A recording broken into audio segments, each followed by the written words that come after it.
Thanks a lot, and it's terrific to be here. And as I mentioned earlier, going on in the room, one of the things that I've learned during my 10 years of FOIA experience is that there are good FOIA agencies and there are bad FOIA agencies. And the good ones have buy-in from everyone, starting from the top down. And I looked through XM's annual report this week, and your guys' numbers are pretty good.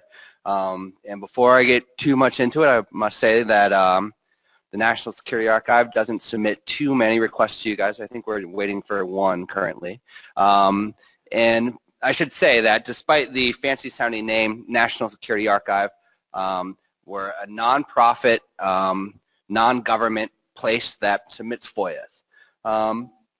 And the main thing I want to get out of our talk today, I think I'll talk for maybe 30 minutes, maybe a little bit less, but also I have built-in time for questions, so start thinking now.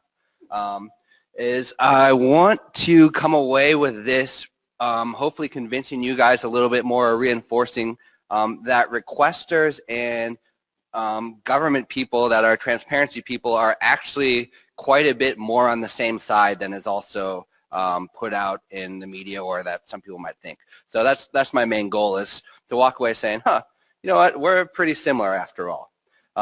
So let me start with the story. A little bit what Scott mentioned, although there's a little twist. So I started my journey into FOIA, I think 12 years ago, when I was a student at college out in Oregon, and I was a history student, and I was writing a dissertation, and basically I got started with FOIA how a lot of people get started with FOIA, how a lot of FOIA requesters that send you guys FOIAs get started, with a footnote.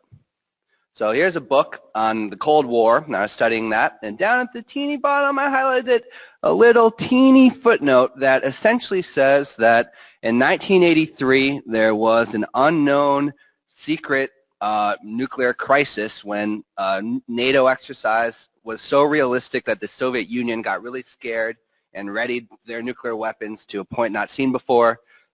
People got really worried, and it says there was a President's Foreign Advisory Opinion Board, which is an obscure agency, did this report, and it was published in 1990, a teeny, teeny footnote. And student Nate said, whoa, that sounds like a cool report. I'm naive me. I thought I'm going to file a little FOIA for that. Should get it within 20 business days, which is what the law says. Not everyone's as good as Export-Import Bank. And I filed the FOIA. And essentially, I waited, and I waited, and I waited, and I waited, and couldn't get anywhere. I actually went to the presidential library where this might have been and asked about what are my chances here, and the archivist kind of laughed at me a little bit. And I actually got a little bit insulted and a little bit angry. I guess my civics lessons or whatever said, I think I have a right to this. I don't think it should be secret. It's pretty old. I have a right to know, I thought. So that took me to the National Security Archive. And if you're ever around GW, just come over and visit. We're on the top floor of the library, and we are a really unique place. I'm going to talk about what we do just a little bit in a minute, so you guys know. And there I started studying FOIA, and they have this guide right here, which is still the best guide out there. You guys can read it to see probably the tactics that some of your requesters are going to use. You might even figure out some loopholes you can use yourselves to release some more information, possibly. And I got really into this FOIA stuff, and actually went to GW for my master's because the National Security Archive was there. Tried and tried and tried and couldn't get an internship, and finally I did. Actually, side note, I actually had a young Nate 10 years ago, had a keg party with my cool shades on, and met someone that worked there randomly at a party, and then got hired as an intern. So it's a true DC story.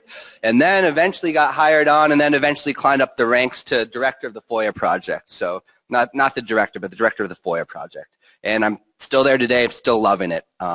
Every day is really a little bit like Christmas. I go into work and open up all these manila files of documents that we got released through FOIA. And I guess the irony is, which also might be applicable here, is that if this dang agency had just filed the FOIA on time and got student Nate his documents, he never would have joined a nonprofit and filed thousands more. So you can remember that too. So a little bit about the National Security Archive. First of all, the best way that you can get to know us is just check out our website. We have a really cool website. A couple up just highlights off the bat. Eyes aren't so good. So what happened in NATO expansion? What did Gorbachev hear? Cuba, the secret history of back-channel communications. North Korea, evidence from the Clinton administration. What were they thinking? Donald Rumsfeld's snowflakes, which were essentially his day-by-day memos on the Iraq War. And then for Sunshine Week, I won't go too much into it, I wrote a little essay you might be interested in called FOIA, the Colossus Under Assault. We did an audit of the entire federal government to see if they're searching emails, mixed results. And we did give a Rosemary Award for worst government performance. So we kind of push with positive, and sometimes we do a little scolding too. I won't say who won the Rosemary Award. You have to go and click. So a little bit more about the National Security Archive. We mentioned that the Sunshine Act was passed essentially as a reaction to Watergate. Well, the National Security Archive was founded essentially as a backlash to Iran-Contra. So you guys probably know this, but in the early 1980s, the Reagan administration illegally sold weapons to Iran, possibly legally, then illegally took that money and gave it to anti-communist people in South America and said it was secret, said it was a national security issue, too important for the public to know. Don't worry, national security, stop bothering us. We're making the world safe. Well, my colleagues in the early 80s didn't do this. They started, they were on the ground seeing what was happening. They started using FOIA, and essentially the National Security Archive really was the first, or among the first, I would say the first, to connect what was happening in Nicaragua and Iran. And so we cut our teeth in Iran-Contra in the 80s, and we've been going since then. So our mission is we broaden the public debate, press for objective classification and declassification policies, and preserve the record of the U.S. foreign policy history. We get our funding from foundations and our publications. We filed more than 50,000 Freedom of Information Act requests from '85 to today. We sometimes litigate. We try not to, and that's expensive, but we have litigated in some form in about 40 cases. We've written with our staff over 50 books, have more than 5 million pages on our website, which you should check out, declassified pages. We won a George Polk Award, and we've provided documents in truth commissions, documentaries. I mean, even I was watching this show called Wormwood on Netflix a while ago, and right in the middle they have the National Security Archive. So stuff that even I don't know about. So basically, we love getting classified documents declassified legally and disseminating them and analyzing them and filling in the dark spots of history. So on the left there is a cool, I'll sprinkle in some declassified documents in this. I can't help myself. It's a cool document. So I was talking about Iran-Contra, right? Well, right here it says we eventually, through FOIA, got Oliver North's notebooks declassified. So the whole time they were doing all this illegal stuff, this guy was writing it all down in a notebook. He thought that they would never come out, but it came out. And essentially right here, it says, call Bill Simon at the Ford Foundation, which is a foundation that gives a lot of money out, regarding grant to National Security Archive. And that was in 1985 when we were on the trail. But the good news is they're still giving us money. Ollie North didn't shut us down despite the best efforts. So we're still here. We're still filing FOIAs. So now I'd like to move on to some, excuse me, some kind of bigger picture ideas. And I'll share my thoughts and questions at the end. You can push back or share your thoughts, but we're moving to the thought piece portion of the presentation. So here's one way of thinking about this, and think about this graph. The dimensions can change, but here's how I like to think about documents. There's a lot of common ground between FOIA and requesters. I think that we would both agree that there's a lot of documents that are not contentious that should be released, no problem. I understand that the problems of person power and getting it out and resources, but there's a lot of government information that people on the outside and people on the inside say, yeah, get that out there. And I'm not even talking about FOIA requests, but those are included. And then there are two other ways to look at it. There's a lot of stuff that I agree with, and maybe some people might quibble about the size of the bars, but it's all right. There's a lot of stuff that people outside the government and people inside the government agree, don't release it. Truly classified information, social security numbers of people, probably trade secrets, probably lots of financial information covered by Exemption 8. And then there's a gray area of stuff that we probably would argue about. So I argue all the time about that's not really classified. I'll show you an example later. Or I might possibly argue, well, that reading of what is not a trade secret is a little broad. That's the contentious stuff. But the main point I want to say is set aside the contentious stuff, and it might be a little bit bigger than the little sliver I said, and focus on what everyone agrees with that should come out and what should be withheld. That's a good way to start looking at the situation. And when you do this, you are just shocked by all the stories made possible by FOIA. If you guys ever need some examples, just go to the website. We have every year we put out 50 stories made possible by FOIA. Just some of them I'm seeing here is that a FOIA request showed that Parmesan cheese sold by Target actually didn't have any cheese in it. Every day, I think that might be in the green category, that government and public think that you should know that. Every day I open the newspaper, pretty much I saw a FOIA story. So one from yesterday, one from today. Yesterday I read that FOIA requests show that, Best Buy, the Geek Squad in the silly looking little car, they actually, FOIA shows, were acting as informants for the FBI. Today I open the paper and I see that Secretary Carson at HUD had previously said that, oh, I had nothing to do with this $31,000 table, didn't know about it, someone else made the mistake. Well, emails released under FOIA show that he actually absolutely was involved in it. And his press secretary, upon being shown the email, said, oh, yeah, he was, whoops. Made possible by FOIA today, in today's paper.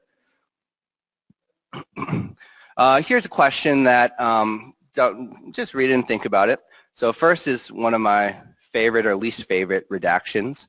Why are constitutionally valid? That's a little ironic.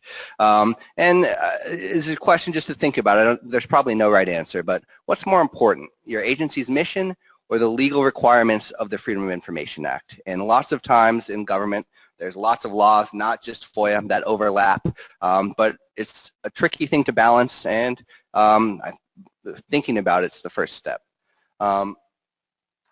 Also, I guess this is when I like to say that the current guidance on the book from the Department of Justice on FOIA says that, quote, the Freedom of Information Act is, quote, everyone's responsibility. So it's not just the FOIA offices, it's everyone in the agency.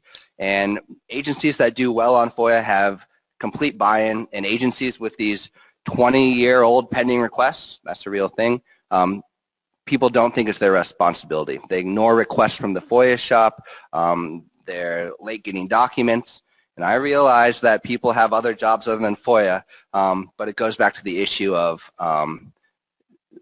you have two requirements, your agency's mission and the Freedom of Information Act. Does anybody have a guess on what that redacted word is? No.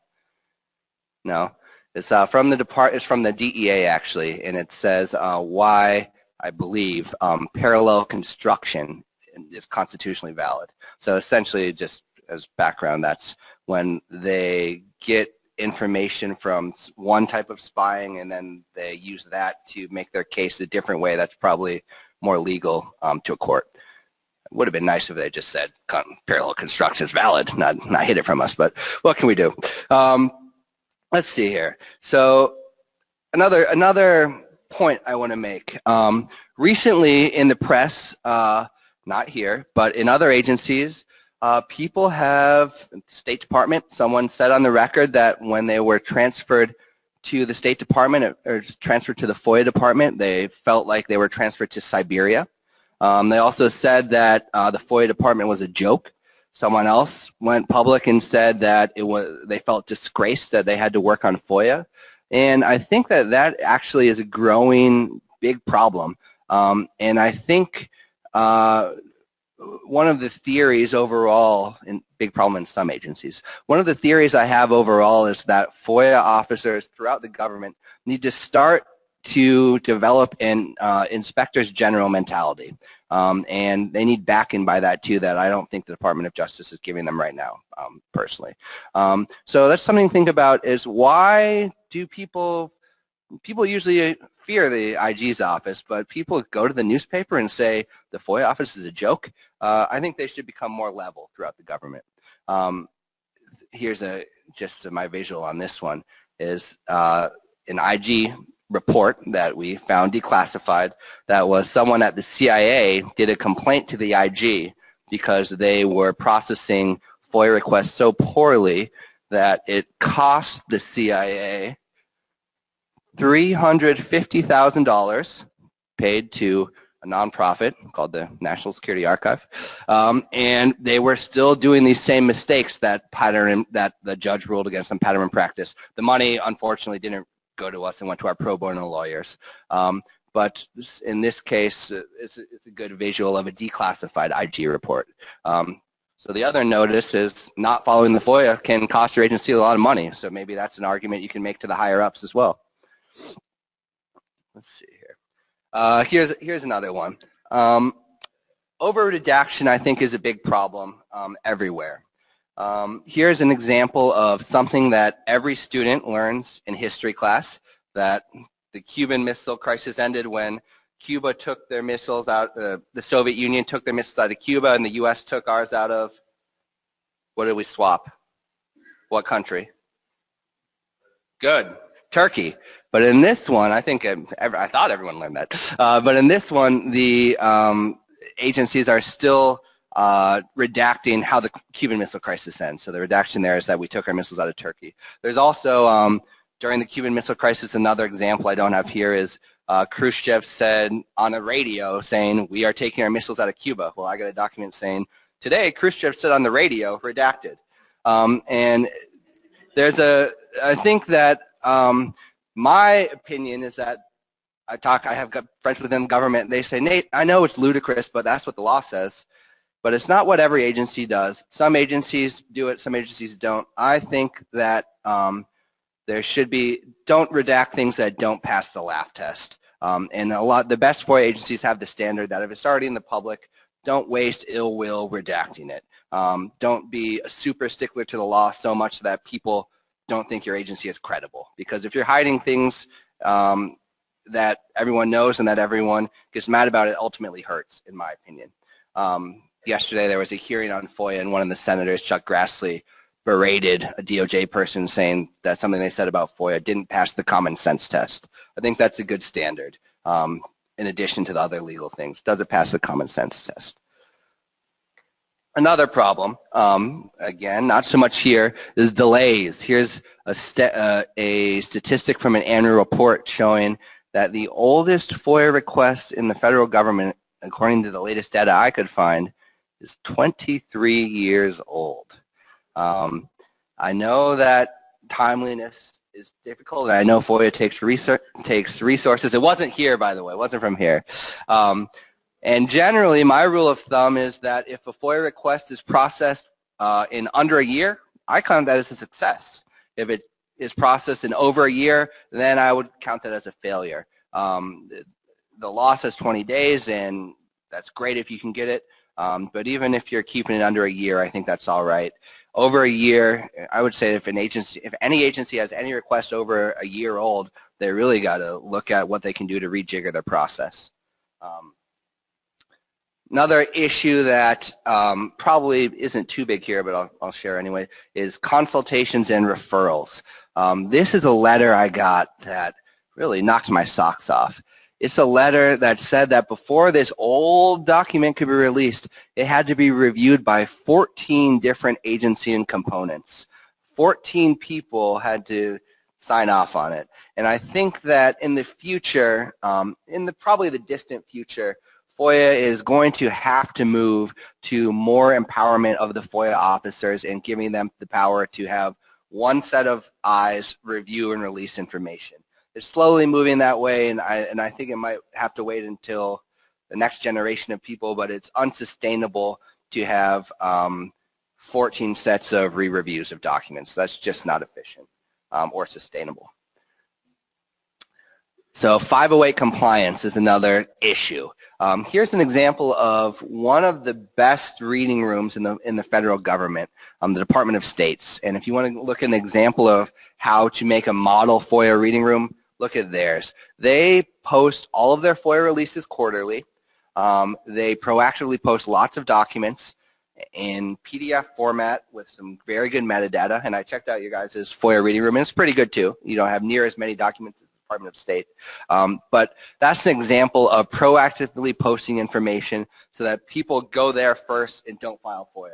Or if someone files a FOIA, you can say, hey, thanks for the FOIA, but you forgot to look at our reading room. That takes a lot more time, a lot less time than even reprocessing another release. I do want to mention that a lot of agencies say this thing called 508 compliance, which means compliance with the Rehabilitation Act, that says that we can't post documents online because they're not perfectly ready for a screen reader.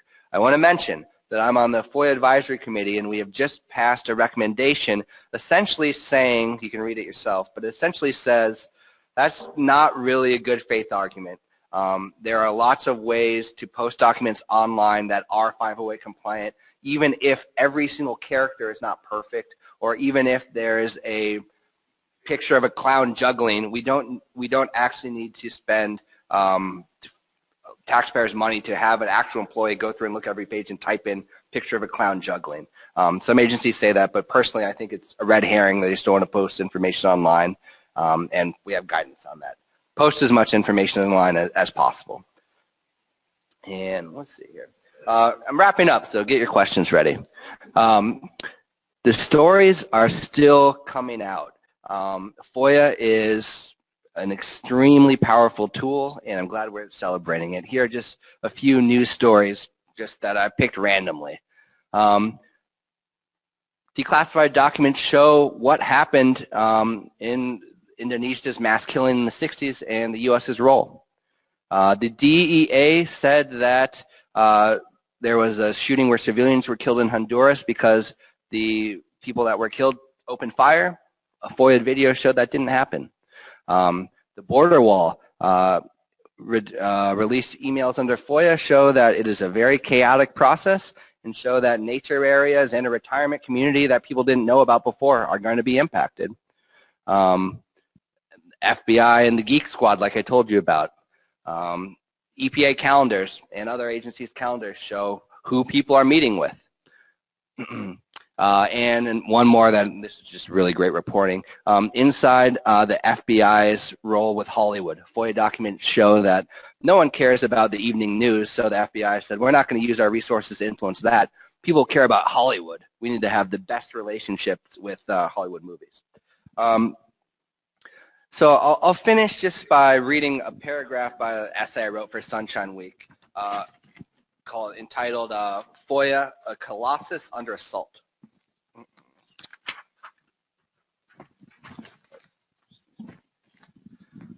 But thanks to requesters on the outside and processors on the inside, the Freedom of Information Act was the first modern access information law, signed in July 4th, 1966. And since that, over 100 countries have passed similar laws of their own. Some, unfortunately, have even surpassed the U.S. in providing access to citizens. But the importance of the United States law should not be understated. It's a colossus that makes national and local headlines daily. It proves that presidents lie. The picture of the U.S. National Park Service showing inauguration size was released under FOIA. It was not released by anyone else. It tells citizens what the military and intelligence agencies are doing in their name, but it is exactly because of FOIA's successes and potential that those who prefer secrecy attempt to weaken it, both by overt attacks and active neglect. Despite this, I'm optimistic about FOIA's future. It's a uniquely American law that provides us with the power to force our government to disclose our secrets. It will survive, and we must make it thrive. So with that, I have a little coda. So remember the FOIA request I filed all the way back in college. Well, we fought and appealed, and this request took 10 years. I had to appeal, had to go to this place called ICECAP, which is Declassification Review Agency. 10 agencies wanted to review it, but finally, the document was released. Here it is, the PFIAB report, and if you look at the top, it actually has 7 classifications, which I've never seen before, and it did reveal this nuclear danger, and it did change history, and I was able to use it in a book finally. So that's just one upon many FOIA success stories. You guys know a lot too. So questions, here's one more last document for you. This is a memo from Henry Kissinger talking about illegally selling weapons to Turkey. Says we could do that, and Kissinger's aide says that would be illegal. But then Kissinger says, before the Freedom of Information Act, I used to say at meetings, the illegal we do immediately. The unconstitutional takes a little longer. Laughter. But since the Freedom of Information Act, I'm afraid to say things like that. We'll make a major effort to sell the weapons. But in the end, at least the public knows that happened. So in some sense, the Freedom of Information Act, again, triumphed in the end. So happy to answer any questions and talk about FOIA. And again, I commend your work. Okay. 2 questions? Sure. Okay. How do you feel about WikiLeaks? And in this, outside of FOIA and the National Security Archives, how do you trust the information that's out there? How do you find reliable information in this era of fake news? Sure. So how do I feel about WikiLeaks? Generally, despite talking about FOIA today, the National Security Archive has published leaks before. We don't feel that only officially classified documents should be in the public domain. In fact, we feel that every time you open the newspaper, there's leaks, not necessarily from WikiLeaks. So that leaks are an important part of democracy, and that the classification system is so rigid that leaks are necessary, is my opinion. WikiLeaks has proven to be more irresponsible than other leakers or leak publishers, such as the Washington Post and New York Times. So generally, while some of the information has been valuable, I think they're irresponsible and certainly have hurt their sources and have caused damage to U.S. national security. I think of an older tranche of leaks where they released unredacted lots of civil rights defenders' names in other countries that were helping the U.S. Department of State to make the world better, and now all their names are out there and they were in danger. So generally, I have a poor opinion of them. But that's not to say that I have a poor opinion of leaks in general. On the question of how to trust fake news, I mean, this is a little bit, I look at it like a historian. So every history document or history book I read, you follow the footnotes. And if it has footnotes, you can follow them, and you can tell pretty quick if it's trustworthy or not. Also, if you are on the internet equivalent of a footnote is a hyperlink. You know, people are backing up their work with their sources or have established credibility over time. Is trustable. I think that it's unfortunate that, well, I think that there needs to be more teaching of news media literacy in school. I mean, I actually learned it in school, in elementary school, and I think we're probably due for a refresher course. So one of the problems I think we run into here a lot, being, a very commercially oriented agency, is what Michelle had, referenced before, the issue of balancing the business confidential information.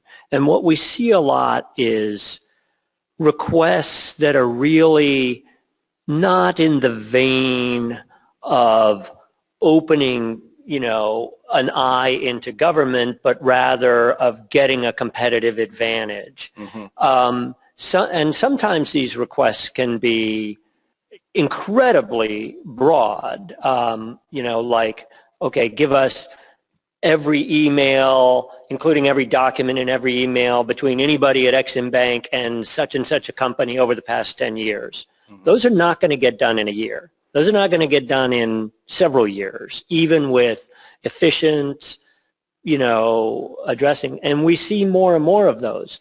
And so my question really is, do you have any concern that these kinds of what I would call abuses of FOIA are really ultimately undermining FOIA? Sure. That's a good question. And, so I'll kind of two parts to my answer. The first part is there are pretty clear legal guidelines on what is and what is not an overly burdensome request.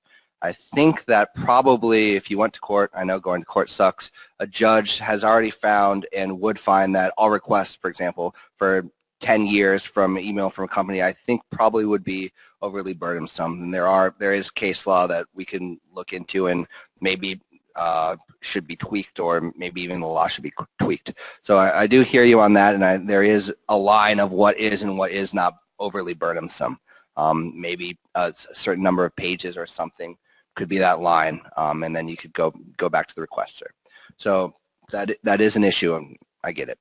The second answer, and this is informed by some works from another person that sits on the FOIA Advisory Committee, has published a study, her name's Margaret Quokka, about these essentially business requests looking for proprietary information. And what she has found, and I tentatively support this conclusion, is that these requests do gunk up the system, and they're not necessarily huggy-feely transparency like some of the stuff I've talked today. They're about making money. And her solution, which I think tentatively is a good one, and also a lot of times these people do the FOIAs, collect them, and then resell them. So they're really making money on your guys' work. But her solution is, well, what agencies should be doing is proactive. There is a business need for this information. People are buying. There's a desire. So she recommends, and some agencies are doing it, post all of these releases online proactively, so people can get the information without paying the reseller, if it's in fact a reseller, and probably the reseller may stop doing this. And her paper goes more into depth than that, but I might recommend that as another view of this problem that I understand it is, and it's a tough balancing act. Hi there. I was a little late, so excuse me if this was already addressed, but I'm curious, I get the rationale for having a U.S. citizen be able to do this, or a company with, U.S. citizenry or something to that effect, but what is the thinking in terms of allowing foreign nationals to do FOIA requests when it's in this competitive situation that John described? And you said other countries have something equivalent to FOIA, so is there a sort of reciprocity, like we can only do this with countries that have similar provisions or any sort of constraints? Sure. The answer that you probably won't like is that the drafters of the FOIA in 1966 included in the language, any person shall submit a request, and the courts have found that that means any person, even if it's not a U.S. So the only real way to change that is either to have Congress rewrite the law to say any U.S. person, which probably would be a heavy political lift, or to have courts go back on the earlier ruling and say that any person must mean any U.S. person. There's no reciprocity as I know of, and the only other kind of footnote I would add is that for classified information, that I actually disagree with, this is a good idea, but for classified information, there's an executive order saying that it must be a U.S. citizen. I don't think it'll really fix anything because it's pretty easy to do. If a business really wanted to FOIA, a foreign business really wanted to FOIA the U.S., they could still use a U.S. cutout. And people aren't, in my experience, almost always if the address is from the USA and classified information, they're not checking that this actually is a U.S. person or checking citizenship papers. And it's not like Russia's going to send a FOIA from 123 KGB Lane. But I understand the issue, and there is no reciprocity that I know of. Bottom line is that it probably makes your guys' workload a little bit harder. Question about differences and likenesses between FOIA and congressional requests. So Congress has exempted itself from FOIA. Congress makes requests for documents from agencies all the time. Can you just give a little comparison between the two? Sure. I'll try to. I think that, so I get this question a lot, and actually when the FOIA Improvement Act of 2016 was passed, President Obama's spokesperson actually had a snide remark bashing Congress, but I actually view it a little bit differently. Generally, if you look at it on a whole, and there's plenty of room for improvement, the Congress and the courts, I actually have found, are more outward-facing and more transparent and generally publish more information than executive branch agencies. So that's the starting point. There certainly is an issue of not writing a law to make them disclose more information. It's an easy hit on them, and good, do it. But Congress is exempt from FOIA. So is the president until after 6 years after he leaves office. So is the judiciary branch. And then, as you guys probably know, every state has their own FOI law. So there's 50 different state laws to make it even more complicated. Congressional requests for information are, as I understand, there's a little bit of a gray area too, but generally those are distinct from FOIA. And it had been that any member can request documents be given to them, and if they don't get them, they essentially throw a hissy fit and use, maybe that's not the right word, but use the leverage of congressional platform, and usually the agencies kind of comply on their own. I know that recently this administration has said that only chair people of committees could request documents, and 80 other senators that aren't chair people were pretty upset about that. And the FOIA is the law, so that's pretty clear. You can get a judge to rule on it pretty clearly, but the legislative branch and the executive branch are by design adversarial. So if the executive branch really doesn't want to give a document to Congress, Congress can't really send congressional police over and take it. So usually those, there is purposefully a gray area, but usually the documents are released to Congress because it's not worth a SH storm over, usually less redacted than under FOIA, is my understanding. I don't want people to take this the wrong way, but it's just for informational purposes for me. The previous administration made a policy of reducing or producing their visitor logs for everybody who visited the White House, the White House complex. This administration has decided not to do that. There's, I know, a number of folks that I'm wondering whether your group is one of them that has joined into the push to get the visitor logs made public, and whether that's, you know, what stage that's in, whether it's just in a request or whether there's legal action or what have you. So we are, and we're actually in a, I said we do it pretty rarely, but we're in a FOIA lawsuit with the Secret Service Administration for these documents. I think who knows what will happen, and I can't predict a ruling, but it's, I would say, between months and a year out, when the judge will rule. Previously, the Obama administration had released these documents. They claimed, in hindsight, they claimed that they were releasing them as a matter of policy and will do this, but we feel that we don't have to do this under FOIA. And my organization and others said, okay, that's fine. And other organizations said, well, we're going to make you, and they lost the lawsuit, and they stupidly set precedent that this administration can now use.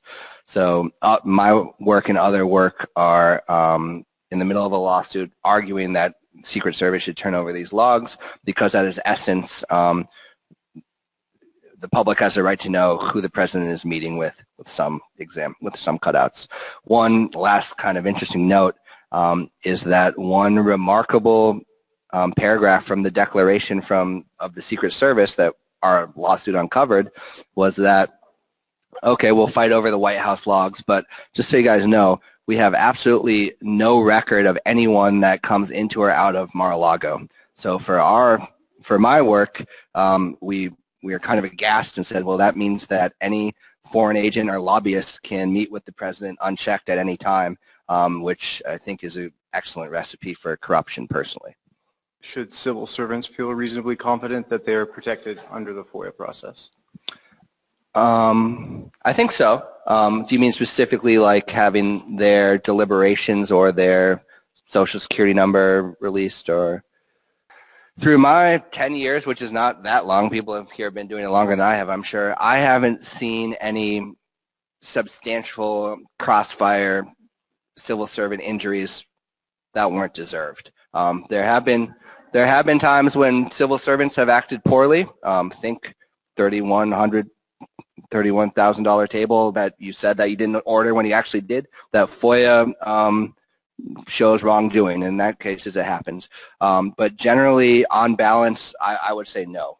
In that chart I showed you of the gray area of contentious issues, one of those is deliberative information.